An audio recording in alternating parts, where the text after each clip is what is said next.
உங்களுக்கு எப்பயாச்சும் தோணிருக்கா? உங்களோட கைபேசியோட கேமரா லென்ஸ் வழியா யாரோ உங்கள வேடிக்கை பார்த்துட்டு இருக்காங்கன்னு? பிரியா ஒரு வெற்றிகரமான சமூக வலைத்தள பிரபலம்.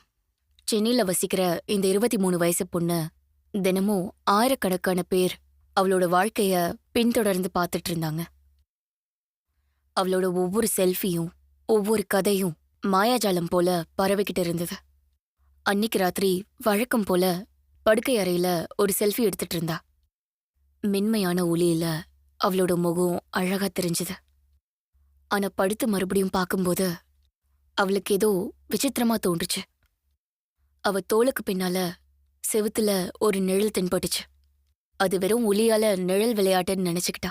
திரும்ப படுத்துக்கிட்டு போஸ்ட் பண்ணிட்டு இருந்தா. ஆனா அன்னிக்கு ராத்திரி அவளுக்கு நல்லா தூக்கம் வரவே இல்ல.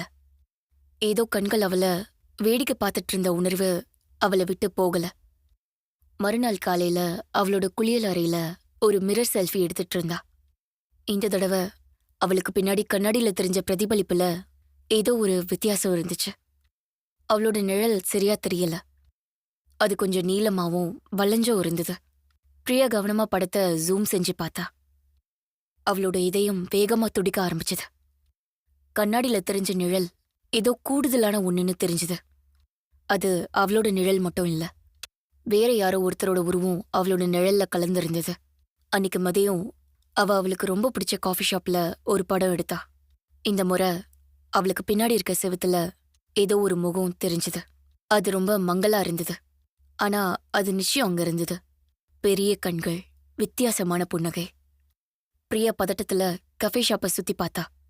அங்க வேற யாரும் இல்ல. செவுத்துலயும் எந்த படமும் இல்ல.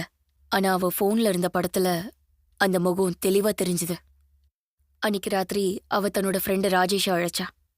அவன் ஒரு சாஃப்ட்வேர் இன்ஜினியர். ராஜேஷ், என்னோட கேமரால ஏதோ பிரச்சனை இருக்கு. என்னோட போட்டோஸ்ல விசித்திரமான விஷயங்கள் தெரியுது அப்படின்னு அவன்கிட்ட சொன்னான். ராஜேஷ் சிரிச்சுக்கிட்டே, அது கேமரா லென்ஸ்ல இருக்க தூசி, இல்லனா சாஃப்ட்வேர் பிரச்சனையா இருக்கும். போனை ரீசெட் பண்ணி பாரு அப்படின்னு சொன்னான். ஆனா போனை ரீசெட் பண்ண பிறகும் அந்த விசித்திரமான விஷயங்கள் தொடர்ந்துச்சு. இந்த முறை அது இன்னும் தெளிவா தெரிஞ்சது.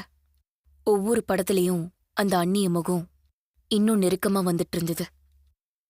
ஒரு வாரத்துக்கு அப்புறம் அந்த உருவம் அவளோட படங்கள்ல மட்டும் இல்லாம அவளோட லைவ் வீடியோஸ்லயும் தெரிய ஆரம்பிச்சது. அவளுக்கு பின்னாடியே மங்கலான நிழல் போல நகர்ந்துகிட்டு இருந்துச்சு. பிரியாவோட ஃபாலோவர்ஸ் கமெண்ட்ஸ்ல கேட்க ஆரம்பிச்சாங்க.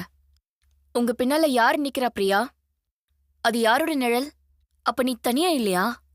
அவ பதட்ட